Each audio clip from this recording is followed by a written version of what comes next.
இருந்தாலும் மகாவிஷ்ணுவின் ஒரு அவதாரமான கிருஷ்ண பரமாத்மாவின் இதயம் இன்றளவும் நம் உலகில் இருக்குதுன்னு சொன்னா நம்ப முடியுதா?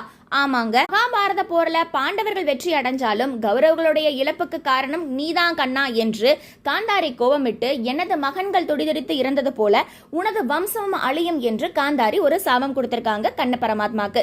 அதே போல அவரது யாதவ குலம் படிப்படியாக இறந்து அழிந்து போனது. அதை கண்டு கண்ணன் மிகவும் துயருற்று அடர்ந்த வனத்தில் தவத்தில் இருந்தாராம். தவத்தில் இருந்த கண்ணனின் பாதத்தை கண்ட ஒரு வேடன் அழகிய மான் என்று எண்ணி அம்பு எய்தியிருக்காரு.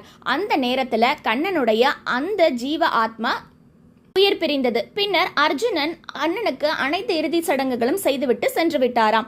ஆனால் அந்த வேடன் மட்டும் எங்கேயும் போகாம அங்கேயே இருந்திருக்காரு. இறுதியில் கண்ணனுடைய இதயம் மட்டும் துடித்துக் கொண்டு அப்படியே இருந்ததாம் அந்த இடத்தில்.